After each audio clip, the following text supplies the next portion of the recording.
నమస్తే మిత్రులారా, నేను మీ శ్రీనివాస్ చౌహాన్ అడ్వకేట్.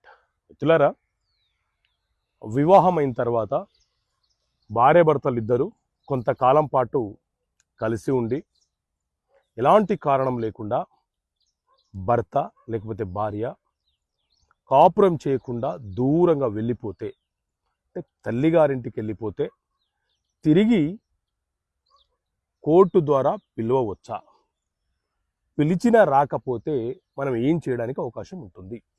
సో మిత్రులారా, మన దేశంలో హిందూ మ్యారేజ్ యాక్ట్ 1955 అనే చట్టం ఉంది.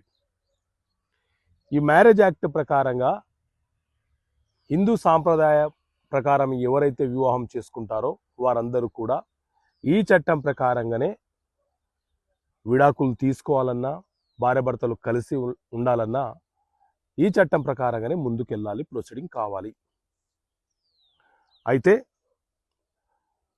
హిందూ మ్యారేజ్ యాక్ట్లోని సెక్షన్ 9 ఏం చెప్తుంది అని అంటే, ఎలాంటి కారణం లేకుండా భాగస్వామి దూరంగా ఉంటే తిరిగి కాపురానికి రమ్మని పిలిచే బాధ్యత భాగస్వామికి ఉంటుంది.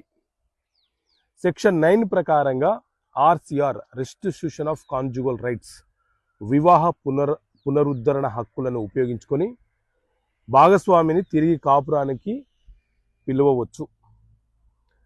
RCR కింద మనము ఒక అడ్వకేట్ ద్వారా లీగల్ నోటీస్ పంపించవచ్చు, లేదా న్యాయస్థానంలో కేసు ఫైల్ చేసుకొని కోర్టు ద్వారా కూడా సమన్స్ పంపించవచ్చు. RCR ఫైల్ చేసిన తర్వాత కూడా భాగస్వామి కాపురానికి రాకపోతే దీనిని కారణం చూపిస్తూ కూడా న్యాయస్థానంలో విడాకుల కేసు వేసుకునే వెసులుబాటు భార్యకు లేకపోతే భర్తకు ఉంటుంది. కాబట్టి ముందు RCR ప్రయత్నం చేయండి, ఆ తర్వాతనే విడాకులకు సంబంధించిన కేసుకి ప్రయత్నం చేయండి. ఓకే మిత్రులారా, థ్యాంక్ యూ. జై హింద్.